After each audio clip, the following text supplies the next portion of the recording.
So what kind of stories do you get in New York, these days? Well, nothing good. Nothing good. So most recently, of course, there was the rather happy news of Daniel Penny's acquittal, which had all of the sorts of media and activist responses that you would expect, including one of the BLM co-founders shouting that we need black vigilantes in the streets to do more of them. Something, question mark. But I saw Daniel Penny's acquittal as a good thing. Sadly, him going to trial in the first place was a bad thing that has lots of negative repercussions come off the back of it, because what was the intended message of taking a man who defended his fellow New York subway riders to court? What was the message of that? Well, if you see something and you can get involved, don't. Yep. Don't do anything, citizen. Do not involve yourself. And the media have been trying to sort of carry on that messaging since then. Here's just a few highlights of some headlines that I've seen very recently. Jury acquits Daniel Penny unanimously. Case reflects crisis of capitalism today. That's from The Militant.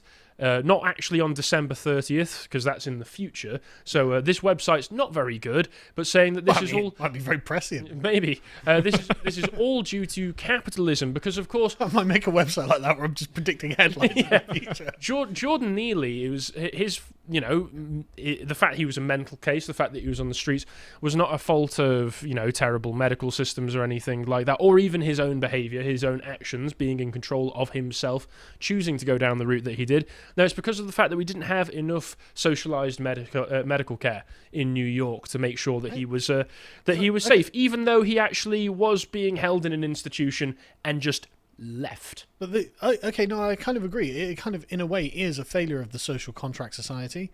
As in, look, you're going to have a system of enunciated rights and responsibilities, and one of those responsibilities is not intervene with an insane, drugged-up psycho on the subway. Even if he's threatening women, even and if children. that's not one of them, right? Well, I don't know if there are some states in which they do actually have that. Right? Not all states have this, but in some states you do have an obligation to step in, and so like they impose the social contract and say, look, these are your rights. Essentially, you don't have to ever deal with any of your fellow citizens. The government will do it all. And then stuff like this happens. And so some of them had to put it, no, you do have to intervene on these. Oh, really? Why do we need you at all then? Why do we need this social contract nonsense? If essentially what you're trying to do now is reconstruct the traditional society in which men would intervene, like Daniel Penny, which is why all of the sort of traditional-minded people, the right-wing people, are like, yeah, no, Daniel Penny's a hero, you psychos. Why are you saying this? I mean, there is also the attitude among many communists that you're just not supposed to allow to be comfortable in a big city. You're not supposed to be safe. I know... safe. I don't know if you've seen it. Actual Justice Warrior refers to the clip a lot, which is one of the presenters, that stupid woman from the Emma Majority, Vigeland. yes, I know the one, Emma Vigeland, saying that it was actually very privileged of anybody to assume that if you're taking the subway in New York that you should be able to feel safe. Which is precisely why when I went to New York in like 2018, my wife's like, can we go on the subway? Because she's watched Home Alone too. I was like, hell no, darling. There's no way, because I want to feel privileged and safe. Yes. And in New York, it is a privilege to feel safe these days. So let's see some of the other headlines recently. Why Conservatives condemn Luigi Mangione and celebrate Daniel Penny. Well, there's a simple reason for that, which is Luigi shot a man in the street. In cold blood. In cold blood. In the back. In the back. And Daniel Penny restrained a man who later overdosed. Who was probably going to shoot someone in cold blood. Or, beat them or stab them, or beat them to death, or whatever. Do something physical. I love the fact that that's confusing for a leftist. I mean, it is Vox. But it is confusing for a leftist. You are actually absolutely right. They are literally like, well, these conservatives and their crazy worldviews of protecting innocents and not killing civilians. There's also another question that all of this brings up, which is, has anybody thought about the feelings of poor old Alvin Bragg? No. No. I love this. This is a New York Times... Why do I care about Alvin Bragg? ...article that as you go through it becomes clearer and clearer that it's trying to make the case that Alvin Bragg is being unfairly targeted, despite the fact that he brought the case, which should never have been brought in the first place. And evil... Is he the Attorney General of New York, right? Yeah, and evil right-wingers are criticising Alvin Bragg for doing things like, as soon as he assumed the position, saying that New York police officers shouldn't jail people for anything less than, say, murder, robbery of a certain amount of money. They shouldn't just don't deal with most crime that affects people on a day-to-day basis. I mean, is Alvin Bragg's goal to turn New York into Gotham City or something? Likely. Like, is that actually what he's trying to achieve? Because this is how you do it. Yeah, probably. But New York Times wants you to know that this was a real big persecution for Alvin Bragg. Poor old Alvin. Poor guy, I know, right? He should just have free reign to take whoever he wants to court for defending innocent people. The Guardian went with a pretty typical one. Daniel Penny's acquittal reveals double standard about white vigilante crime. Well, what's the double standard? Because, well, the double standard is that he should have just let Jordan Neely abuse people. Because we've got this picture of him from like 13 years ago pretending to be Michael Jackson. Right. The subheadline. In a long-standard pattern in the US, white killers are celebrated and black victims are denigrated. So you basically you just flip it around and then it all makes sense. I mean, he had just been released from prison late 2023 for abusing... Well, sorry, late 2022, I think, for abusing old people, beating up an old lady. So there's a reason that we're denigrating Jordan Neely, which is that he is a bad person. And I love that you explained it to a child. Yes. Yeah, so Jordan Neely was dangerous and leftists... bad. Daniel Penny, hero and save people, therefore good. Listen, we know from scientific studies that leftists quite literally have brain damage. That's true. Because they have atrophied amygdalas, and apparently if you do something with your brain waves, it can make you less religious and more open to immigration. So if you mess with they've got tiny amygdalas, which is the fear part of the brain, so it gets basically... Well, it's more the risk management. Yeah, but it gets flooded, it gets filled very, very easily. So that's why they're constantly afraid of everything, and they can't manage risk because the tiny amygdalas just can't handle. Well, it's probably one of the reasons why they're so why they're so anxious about everything all of the time and refuse to go outside. But also, if I lived in New York City, I'd be anxious. Maybe I would as well. Yes. But and there's this one from The Nation as well. Trump invites a killer to his luxury box. Now, again, it wasn't specifically said in the court case, but it's very, very clear when you examine the evidence that was presented by the defense that Jordan Neely died of an overdose and basically heart problems. Oh, really? I thought that was. I wonder what other cases we've heard. Might be. Well, I know. This history doesn't repeat, but it certainly rhymes. It does.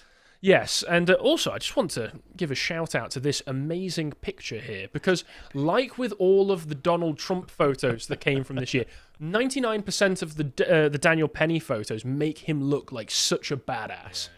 So cool. They want him to look evil. They're like, cast him in dark light. Make sure that you've got the flash so you get a big long shadow of him. No, this is amazing. He literally looks like Batman.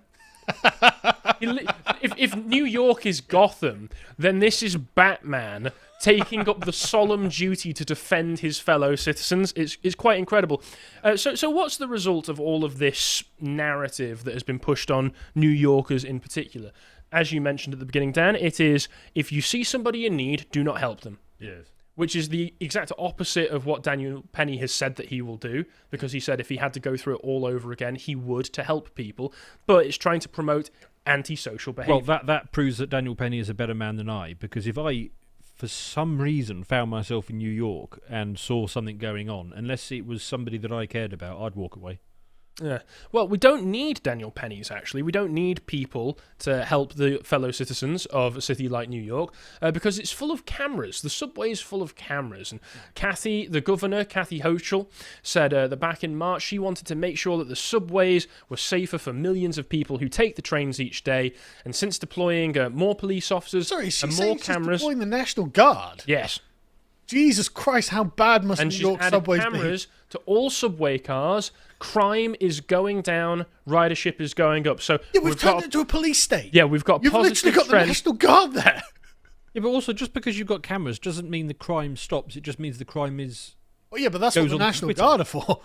Yes. You've literally got armed soldiers standing there going, "You're not committing crimes." Well, I guess I'm. Yeah, but it's not going to be based fire on site, though, is it? Well, there is one problem with all of this, though, which is that it turns out security cameras and the National Guard can't help when somebody spontaneously combusts. Oh, good point. When they just explode into flames for no reason. Is that a common problem?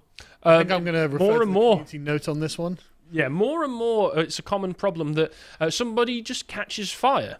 Yeah. It's like a Jacob's Ladder scenario where crazy things are just happening to you on the subway because you're in a nightmare world.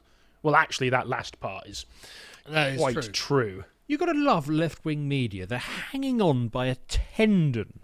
And they think, what can we do because we're hanging on by a tendon? Oh, I know, we write a headline like this. This is just like that loud noise that made Donald Trump fall over earlier this year. Oh, no, Yes. the Magdeburg Christmas market attack. The car drives through Christmas market. It's like, These rogue cars. My goodness, was it one of Elon's self-driving Teslas, was it? No, it wasn't. It was driven by an immigrant. Yeah, is this what happened? Did a woman just randomly catch fire? Did she set on fire and everyone had a spook and she died? Is that what it was?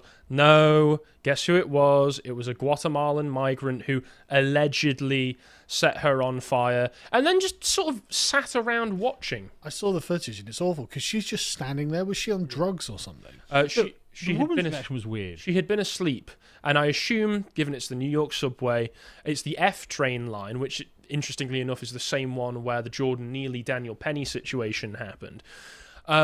Yeah, I don't know if she had been on drugs or she was drunk or something. I do have the link of what happened. I'm not going to show it because it's pretty horrifying, but if you want to look at it yourself, you can find the link on the website underneath this video.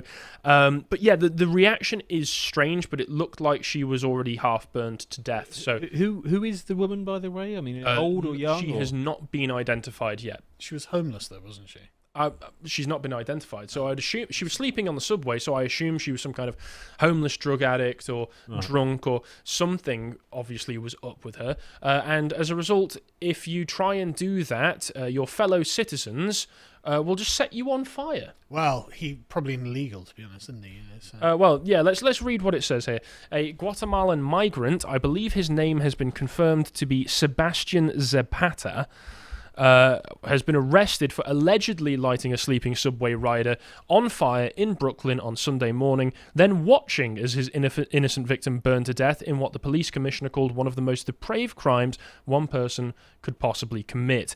The savage killing happened at about 7:30 a.m. on an F train, and obviously the commuters were shocked, and the NYPD commissioner Jessica Teach said that the heinous crime took the life of an innocent New Yorker. As the train pulled into the station, the suspect calmly walked up to the victim, and they have all of this on camera. Yeah, I saw it. They have all of this, not just the camera footage that you can find, also obviously the new ones that are on the trains, on the cabins. Walked up to the victim, who was in a seated position at the end of a subway car, and used what we believe to be a lighter to ignite the victim's clothing, which became fully engulfed in a matter of seconds. Why? They extinguished the blaze, but the victim died at the scene. Officials said that the 33-year-old suspect came to the US in 2018 from Guatemala. He was detained by Border Patrol agents in Arizona in June of that year, and his legal status wasn't immediately clear on Sunday night. So it's likely that he's an illegal. It's entirely possible this is one of the 13,000 murderers who was released by the Border Patrol into the United States. Yeah. But your question as to why, I think, is a good one, because to the Anglo mind, if we were thinking about committing a crime, I mean, I could see robbing a bank. I mean, that would kind of make sense to me. I'd have a contingency plan to get away with it. Yeah, but that sort of thing works for the Anglo mind. If I was going to commit a crime and I was going to commit human sacrifice by setting somebody on the subway light, I mean, it would simply never occur to me. Certainly, if it was going to occur to you to do it on an impulse, you wouldn't then decide, well, I'll just sit here, enjoy my handiwork, hang about a bit. Yeah, I mean, what did he think was going to be the outcome of this? Who knows? Who knows?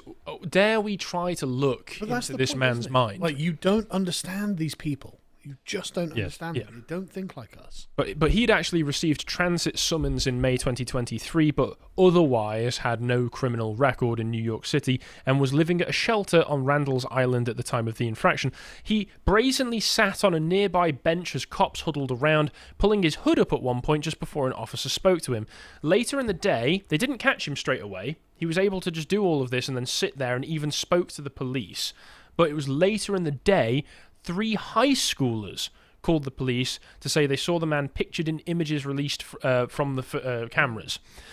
And according to Tish and the others, that's how they were able to find him. They found the suspect already on another train leaving the station, wearing the same grey hoodie, wool hat, and paint-splattered pants he'd been wearing when he torched the victim.